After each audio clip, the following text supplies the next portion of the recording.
আসসালামু আলাইকুম। আজকে তোমাদের সাথে অনেক মজার আর ইজি একটা রেসিপি শেয়ার করব। মাত্র 1 কাপ আটা দিয়ে এই নাস্তাটা তৈরি করে ফেলা যায়। আর এই নাস্তাটা কিন্তু ছোট বড় সবাই খুবই পছন্দ করে। এটার নাম হচ্ছে গোলগোলা। তোমরা অনেকেই এটা বাইরে থেকে কিনে খাও, কিন্তু এটা ঘরে খুব ইজিলি তৈরি করা যায়। এখানে আমি 1 চা চামচ ইস্ট নিয়ে নিয়েছি আর চিনি 1/3 কাপ পরিমাণ নিয়ে নিয়েছি।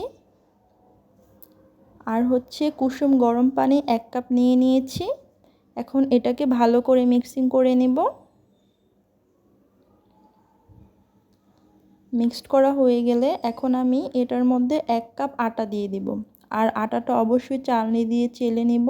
আর এখানে 1/2 চা চামচ বেকিং সোডা ইউজ করব। এটা কিন্তু অবশ্যই তোমাদের দিতে হবে। দেন এটাকে চালার পর আমরা এটাকে ভালো করে মিক্সড করে নেব।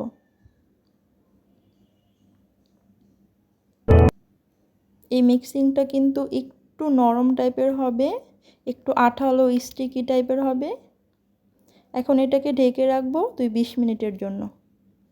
20 মিনিট পর এটা অনেকটাই ফুলে উঠেছে। এখন আমি এগুলোকে সব ভেজে নেব। এই তো এরকম করে ভাজতে হবে। এখানে আমি তেল নিয়ে নিয়েছি। তেলটা একটু গরম হয়ে গেলে আমি আস্তে আস্তে সবগুলো একটা একটা করে দিয়ে দেব। তোমরা হয়তো দেখতেই পাচ্ছ আমি কি প্রসেসে দিচ্ছি। কিছুটা ডো হাতের তালুতে নিয়ে মোট করে চাপ দিলেই কিন্তু গোল গোল হয়ে যাচ্ছে। আপনারা চাইলে কিন্তু এই কাজটা চামচ দিয়েও করতে পারেন, কোনো সমস্যা নেই। এটা যার যার সুবিধা মতো করলেই হবে। দেন এটাকে আমি আস্তে আস্তে সবগুলো ভেজে নিচ্ছি। আমি এগুলোকে একটু ব্রাউন কালার করে ভেজে নেব।